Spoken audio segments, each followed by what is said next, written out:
खजाने की खोज। एक गांव में एक रामलाल नाम का एक किसान अपनी पत्नी और 4 लड़कों के साथ रहता था। रामलाल खेतों में मेहनत करके अपने परिवार का पेट पालता था, लेकिन उसके चारों लड़के आलसी थे, जो गांव में वैसे ही इधर उधर घूमते रहते थे। एक दिन रामलाल ने अपनी पत्नी से कहा कि अभी तो मैं खेतों में काम कर रहा हूँ, लेकिन मेरे बाद इन लड़कों का क्या होगा? इन्होंने तो कभी मेहनत भी नहीं करी, ये तो कभी खेत में भी नहीं गए। रामलाल की पत्नी ने कहा कि धीरे धीरे ये भी काम करने लगेंगे। समय बीतता गया और रामलाल के लड़के कोई काम नहीं करते थे। एक बार रामलाल बहुत बीमार पड़ गया। वह काफी दिनों तक बीमार ही रहा।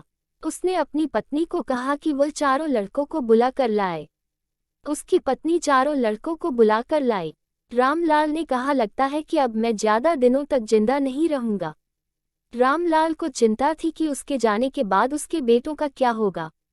इसलिए उसने कहा, बेटों, मैंने अपने जीवन में जो भी कुछ कमाया है वह खजाना अपने खेतों के नीचे दबा रखा है। मेरे बाद तुम उसमें से खजाना निकालकर आपस में बांट लेना। ये बात सुनकर चारों लड़के खुश हो गए। कुछ समय बाद रामलाल की मृत्यु हो गई। रामलाल की मृत्यु के कुछ दिनों बाद उसके लड़के खेत में दबा खजाना निकालने गए। उन्होंने सुबह से लेकर शाम तक सारा खेत खोद दिया, लेकिन उनको कोई भी खजाना नजर नहीं आया। लड़के घर आकर अपनी माँ से बोले, माँ, पिताजी ने हमसे झूठ बोला था, उस खेत में हमें कोई खजाना नहीं मिला। उसकी माँ ने बताया कि तुम्हारे पिताजी ने जीवन में यही घर और खेत ही कमाया है, लेकिन अब तुमने खेत खोद ही दिया है तो उसमें बीज बो दो।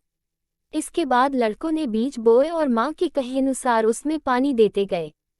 कुछ समय बाद फसल पककर तैयार हो गई, जिसको बेचकर लड़कों को अच्छा मुनाफा हुआ, जिसे लेकर वह अपनी माँ के पास पहुँचे। माँ ने कहा कि तुम्हारी मेहनत ही असली खजाना है, यही तुम्हारे पिताजी तुमको समझाना चाहते थे। सीख, हमें आलस्य को त्याग कर मेहनत करना चाहिए। मेहनत ही इंसान की असली दौलत है।